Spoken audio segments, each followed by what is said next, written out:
All right, Chapter 8, Section 6, Proportionality Theorems. Proportionality, again, here refers to scale factor K. And we've seen this term pop up a few times now. When two things are proportional, that's another way of calling them similar to one another. The difference here being like if two objects, like multidimensional objects or more complex objects, are similar to one another, then they are like every measurable aspect is similar, or what we would call scale factors of the other.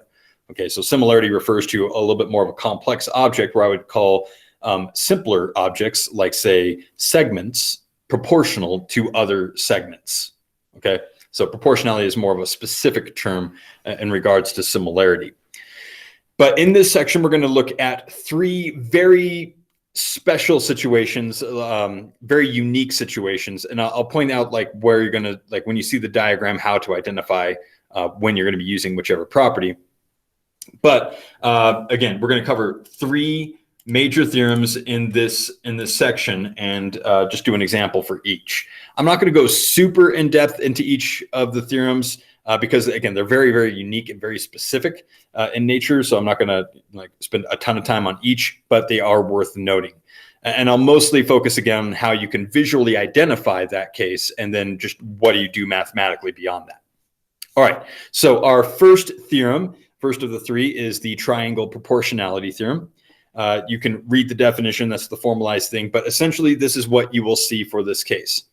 You're going to see a triangle within a triangle. So this one happens to be oriented this way. I can twist and turn it any way, shape, or form I want.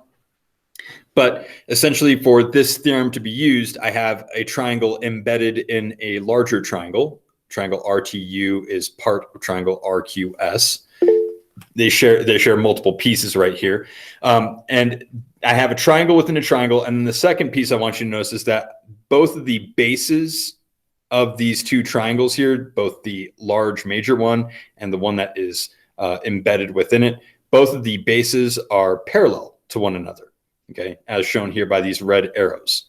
So when am I going to use this theorem? It's when I have a triangle within a triangle, as shown, with both bases being parallel to one another. Okay, so that's when this property is used. Okay, so what do I do in this case? What do I mathematically do? Because it's going to tell me that pieces here are proportional to one another. In other words, the embedded triangle here, triangle RTU, is similar to triangle RQS. And so how can I use a quick shortcut to find out that proportionality of certain pieces? And that's where over here we see RT over RQ is equal to RU over RS. Okay, so interpreting that here, that means that this segment right here, RT, is corresponding to RQ, that same side, but the full side. And then this other one, RU, is going to correspond to RS. Okay, so how can I break this down a little more simply? In this ratio, I have the piece, RT is the piece of this side. Okay, RT is the piece, the side of the smaller triangle, over the whole side of that triangle. Okay, piece over the whole. RT over RQ, piece over the whole. And the same thing goes for over here. The piece being RU over the whole side, RS. Okay, those two ratios will equal each other. It's also worth noting that those two sides that we're going to be comparing to each other are the non-parallel sides. Okay, so I'm not going to worry about the parallel bases, but these two sides are what I'm going to be comparing. Piece over the whole, piece over the whole. Okay, so let's see this in example form. All right, it's also worth noting that the converse is also true, that if I first find out that the piece over the whole is proportional to the piece over the whole, then that is then going to force these two bases to then be parallel to each other. We actually see that in practice with this other example. I'm not going to do this one. I'll mostly just talk about it for a couple of sentences after I get done with this example. So this will be the one I do on the whiteboard. But we're going to be performing the triangle proportionality theorem. Okay, so for this example, we're given the following triangle. And again, what will be distinctive about these cases, I'm going to have a triangle within a triangle. So it'll look something like this. All right, and then we'll get our points here. That's A, B, C, D, and E. Okay. And I have a triangle within a triangle, and in some cases you're going to be told the pieces are parallel. In other cases, it's going to be like, are these bases parallel to each other? It's essentially the same mathematical process. It's just a matter of what your end result answer would end up being. But in this case, we're given that EB, this segment here, is parallel to DC, this guy right here, as shown by those red arrows. Okay, so this is the typical diagram situation that you're going to see for this kind of theorem. And then we're told a little bit of information about some of the segments. We're told that from A to E is 14 units. We're told that from E to D down here is 12 units. We're told that B to C over here is 18 units. Okay. And then what this question is going to ask for here is it's going to ask you about a piece of information here. In this case, it's asking us for the distance from A to B. The distance from A to B. Find this distance based on the diagram information given. So again, here's the use of the triangle proportionality theorem. I have a triangle within a triangle. Both bases are parallel to each other. So here's where immediately I can apply the following piece of information. The piece over the whole amount is going to be equal to the piece over the whole amount. Okay. So that's going to be the piece being AE over the whole amount. The whole side here is going to be A to D down there in that corner. And then whatever that ratio ends up being is going to be the opposite side. Again, the two non-parallel sides in this diagram. The piece here being A to B, the part that I'm going to have to solve for, over the whole amount being A to C. So there's my ratio. And since these triangles are going to be similar to each other, whatever this ratio ends up reducing to would end up being my scale factor K as well. All right, not that that's what it's asking for. In fact, in this problem, I'm actually going to be solving for this numerator here, this AB. But now I'm going to plug in the pieces I know and solve for the pieces I don't. All right, so let's just start plugging stuff in. All right, so A to E is this piece up here. That's 14 units. A to D, this is where a lot of students end up making a mistake. They say like, oh, I used the 14 already. The 12 is just my denominator. That's not true. The entire side here, A to D, is actually a combination of both this 12 and this 14. In other words, I'm going to add these two guys together. So just to kind of show you the separated pieces at first, I would add both of those lengths together, 12 and 14. And this is going to be equal to AB, this piece up here, but notice that's the one I'm not given any information about. So in this case, because it's an unknown, I'll just give it a variable designation, namely X. And so X is going to be my numerator on this side, the piece. And again, that piece is going to be compared to the whole amount. Again, I need to be careful here because from A to C, this whole amount is a combination of this 18 and this unknown value X. So in order to find the total side length, I would take this X and add it with 18, and that's going to give me X plus 18. And it's okay that it wasn't able to combine in this case. But there's my equation setup. This is the most critical part of this kind of problem. If I can set myself up with an equation, I can use that equation to solve for my missing variable. Okay. So first off, in this problem, I can actually simplify this. Many of you would probably have done this in your head. I just wanted to show you first to separate it. So let's go ahead and do this now. 12 plus 14 would give me 26. So the denominator here would be 26 units, again, coming from the fact that I'd add these two values together. So piece over the whole amount being the 26. Okay, now what I'm going to end up doing is I'm going to use that method that you will have likely learned in middle school called the cross multiplication method. And the reason why I can get away with doing cross multiplication here is because I have a ratio or a fraction equaling another ratio or fraction. Since there's no other mess off to the sides, I have a fraction equaling a fraction. I can cross multiply numerator to denominator to use that to solve. So let's go ahead and go through that process.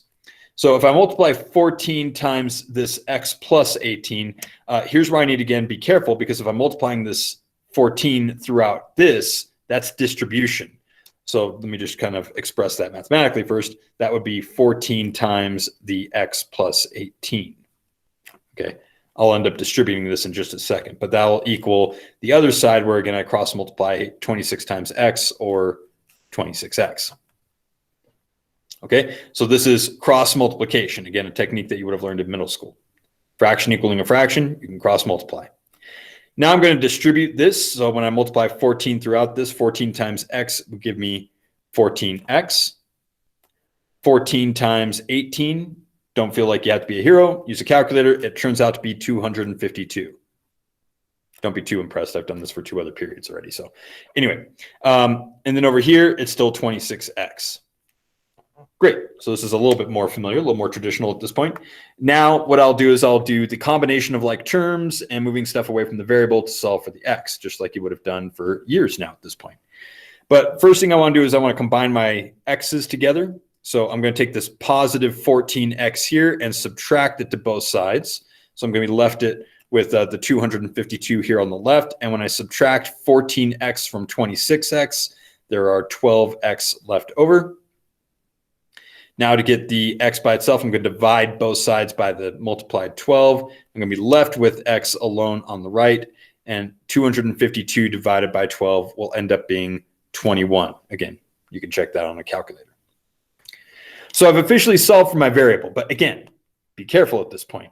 Good general advice for this class, as with any other class. Anytime you think you've reached your conclusion, anytime you think you've finished your answer, and it's very tempting at this point to just be like, all right, I'm done. I solved for x. In a lot of cases, that's not exactly what it's asking for. So always double check what the question's actually asking for. If I scroll back up here to the top, when I have my diagram, it was asking me for the distance from A to B. Distance from A to B. Now I ended up designating that the variable x. So in this case, solving for x literally does give me the distance from A to B, and I'm going to be done. It's going to end up being 21 units. But be aware that we're going to see this in a future example right now, that it could have asked me for the distance from A to C. And if that were the case, just solving for x wouldn't be enough. I would then have to take that value and add it with this one. So again, just be careful about what the question is always asking for. So when I scroll back down here, the fact that I solved for x, this ended up implying that that was the distance from A to B, since that's what I designated that distance as. And so A to B is 21 units. Great. Again, that's the use of the triangle proportionality theorem. Again, main punchline, this initial statement of proportionality is the piece over the whole length, the piece over the whole length. And again, these situations are going to pop up when I have a triangle within a triangle with 2 parallel bases. All right. Second of our 3 theorems for this section. Jump back to our notes.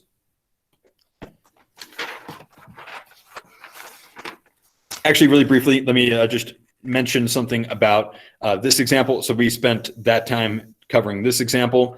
The other way that these questions may be proposed, you'll see a triangle within a triangle, but you'll notice that the difference here between these 2 ones, here I was given that these 2 bases were parallel. In this case, I'm not, but it is asking me to determine if they are in fact parallel. So how would I go about solving this one? It's actually the same exact process. Okay, I'm going to take the piece over here, this 15, and put it over the whole side, right? The piece over the whole. So I'd add those 2 together. And then I would do this side. I would say like, all right, now this piece over that whole amount, adding those 2 together. And if those fractions, those ratios matched, if I got the same number once I reduced each of those fractions, that would force both these bases to be parallel. But if they did not equal each other, and if you would go through this problem, you would find out that they do not equal each other, it simply means that these 2 segments, these 2 bases are just not parallel to each other.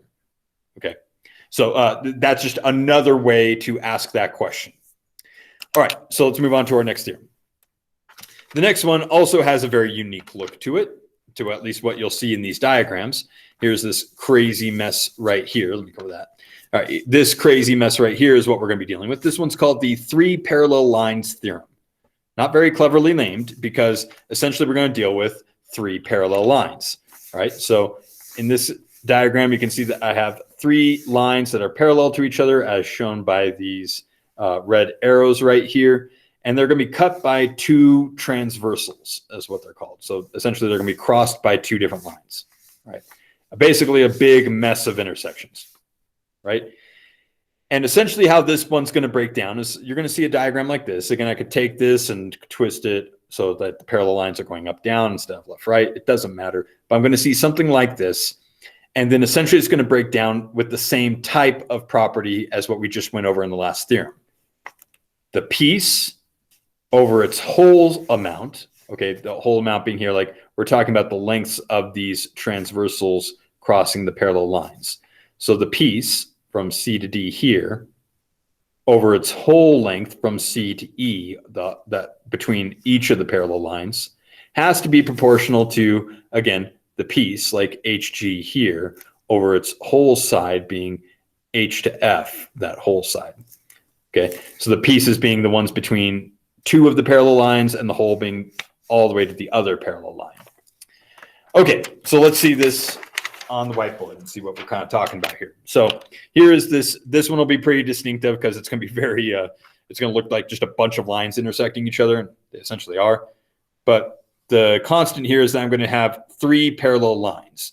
In this example, they are using like the grid of a street or whatever it might be, but you're going to see something like this. In this example, again, they go left, right. They could go up, down. It doesn't matter, but you're going to be told that you have three lines that are parallel to each other. Again, they may show it with these red arrows like I'm doing now, or it may be that they just tell you that they're parallel. And then they're going to be cut by some transversals. A transversal is just a line that crosses a series of parallel lines. For instance, like this guy. That is a transversal, right? They could go up, down like this. They could be diagonal like this guy over here. Okay, it doesn't matter. Both of these are transversals. But you'll see a setup similar to this. And let's give these points some labels, so, or these intersections some labels like F, G, and H, and then C, D, and E, just labeling the intersections. Then you'll be told a little bit of information. And what we're going to be talking about here for these distances are these distances along or in between these parallel lines. So for instance, from C to D is this piece right here between these two parallel lines. Okay, this piece right here is proportional to this piece right here. This piece right here is proportional to this piece right here. Okay. So you'll be told some information about some distances, much like we've seen already. So like this one from F to G is 120 yards. From D to E over here is 150 yards. From C to D here is 300 yards. And then in this problem, after all this information has been given, they're asking for the following. Find the distance from H to F. Find the distance from H to F. In other words, I'm looking for the distance from this point down here up to this point up here. And again, they used these like streets. So maybe these are just like the length or the distance between places you're going in the neighborhood. Okay. So in order to find the distance from H to F, you may notice that I have a part of that distance. There's 120 yards between F and G right here. I need to figure out what this missing piece is from H to G so that I can add it with whatever this 120 is to find out my whole length right there. So there is an unknown here. The unknown, or I'll use the variable x, will represent the distance from G to H or H to G or whatever. And ultimately, when I solve for this missing piece, I'll add it with that 120 to find this whole length from H to F. Okay, so what does our theorem say? The three parallel lines theorem. It's similar to the last one about the triangle, okay, where I'm going to have some piece like CD here compared to its whole side, CE here. And then I'm going to have some piece like HG here compared to its whole side, HF here. So piece over the whole, piece over the whole. So let's start with my HG. Let me give myself a little bit of room here. All right, so let's start with this one. HG over the whole side being HF, that ratio is going to equal the piece and the whole, piece here being CD over the whole being CE. All right, and again, if I wanted to find the actual scale factor, either of these ratios, once they were reduced, would tell me what that scale factor K is. Great. Well, now at this point, I'm just plugging in the pieces I know, just like in the last problem. So hg ends up being my unknown here, this x, and so that will be my numerator over here. In the denominator, h to f, again, I'm going to be dealing with this variable. H to f is both of these little pieces combined. So I'm going to take the 120 and add it to x, put that in the denominator. There we go, and x plus 120. There's my first ratio. This next one, I'll actually know all the values, being c to d is this 300 yards over C to E, this whole side. I could just do this in my head. I'll just go ahead and skip to that step right now, but I would do 300 plus 150 or whatever combination. If there happened to be a variable in there, I just add these two together. In this case, 300 plus 150 gives me 450 yards. I'll skip through that little piece right now. Great. So I have a fraction equaling a fraction. Here's where I can use cross multiplication to algebraically solve for my unknown. Okay, so let's go through that right now. Multiplying 450 and x gives me 450x. Multiplying x plus 120 times 300. Write that first. I have to remember that I am distributing here because I have an algebraic sentence in the x plus 120. So I have to make sure that I distribute that multiplication throughout all of that object or objects. And so distributing that, I still have 450x over here on the left. 300 times x gives me 300x. 300 times 120, you can check this on a calculator, but that will turn out to be 36,000. It's okay if it's big numbers. Calculators still do the trick. Okay, so there's my distribution done. And at this point, now it's just like any other algebra problem. I collect like terms to get the variable by itself. So I want to combine these two positions of x. So I'm going to take this positive 300x here and subtract it to the other side. Subtracting 300x from 450x gives me 150x left over. It's gone from this side, and I'm left with just the 36,000 at that point.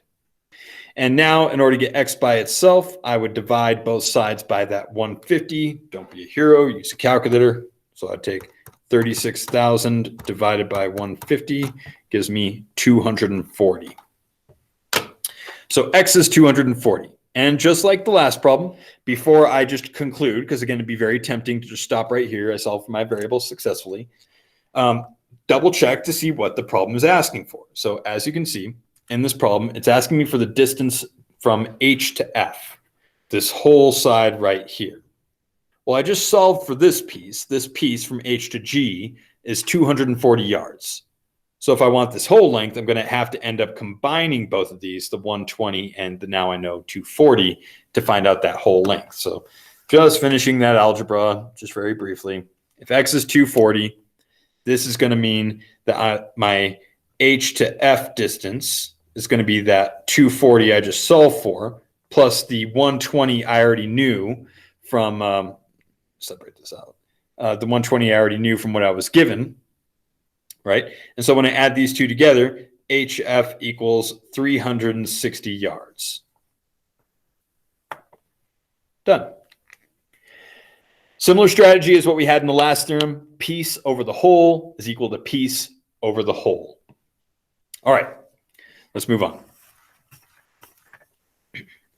Again, one way that they could ask this, maybe you weren't told initially that these were all three parallel to each other. They would say like, all right, solve for x that forces these three lines to be parallel. That's essentially the same exact mathematics that we did, same exact process. It's just that if I got some result that did not equal together between those two ratios, then the lines would not be parallel.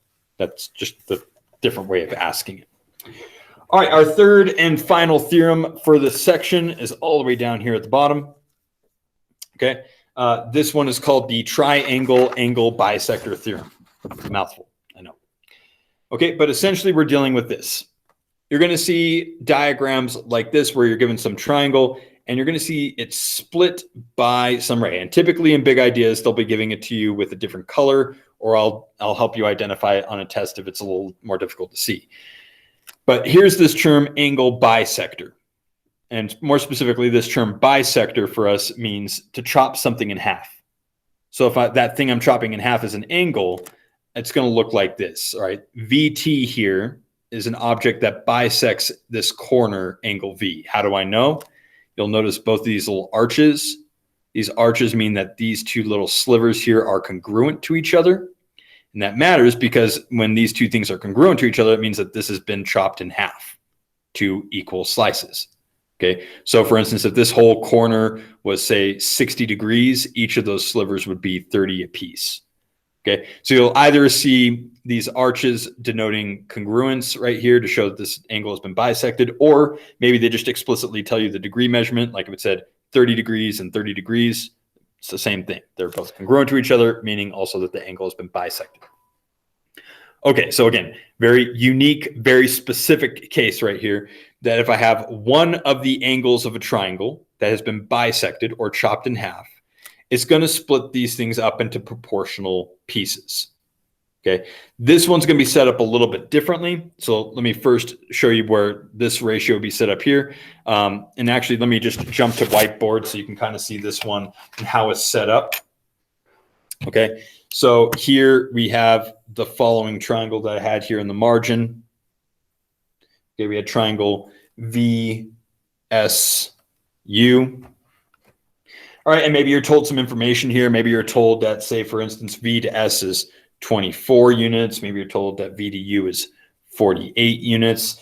And maybe I don't know information about all of SU yet, but then you're going to be given a bisector. Like this one here. And I know it's a bisector in this case because they gave me these arches that denote that it's split into two equal halves. Okay, again, or they could have given me individual angle measurements that were equal to each other. And then they tell me that these little segments here, because this is its own point, we'll call this point T. Okay, and then they give me these measurements of 14 and some unknown value that we'll call X, U to T. Okay. So in this case, now the set of ratios that I would be set up with, this is a little bit different than the previous two theorems. Okay, because I don't have, you may say, like, I have a triangle within a triangle, right? But they're not similar triangles, or they are similar triangles, rather. They're just not, it's not done in the same exact way as that first theorem. Okay, in the first theorem, I had parallel bases. There's nothing parallel to each other here in this example. So that's going to change a little bit of the ratios here. So how do I figure that out? Here is the proportionality statement that I'm going to take these two pieces. Notice that my bisector, as it went through, it created two pieces over here. These are the pieces I'm going to relate to each other. So I'll say ST over T to U. So again, these are the pieces that are created by this bisector. Okay. So I could have had it going this way or that bisector, whatever one ends up being, it's going to split the opposite side into two pieces. Those are the ones that I'm going to be using for a ratio. I'm going to set that equal to the relationship between the other two sides of the triangle, the two sides that are not split. Okay. Now, which one will go on numerator and denominator? Because I could either put this guy on top or this guy on top. I have options here. The way it's actually going to go is that if this 14, this S to T, is in the numerator, notice that shares the same side as this 24, the V to S, that combination will be on the same level. So if S to T is in the numerator, then V to S will be on the numerator. And that just leaves VU for the other one. But again, I want you to notice that if X or this T to U is in the denominator, that's grouped with this guy down at the bottom being the V to U. Okay, so those are the denominators, those are the numerators. So in this case, it would be 14 over X is equal to VS being 24 over 48. And again, at this point, I could cross multiply. I'm not going to go through that right now, but I could use that to solve for my variable X. And that's going to be our triangle angle bisector theorem. Again, a slightly different setup, no piece over the whole amount there. But again, just be careful about kind of the side that's split. That will make one fraction. And then whichever one came on top, like in this case, I put the 14 on top, the side that shares that combo. So these two are right next to each other. That one's also going to be in the numerator. And then these two would be in the denominator. But that's going to conclude our Section 6 notes and Chapter 8 notes in general I'll go ahead and stop recording there.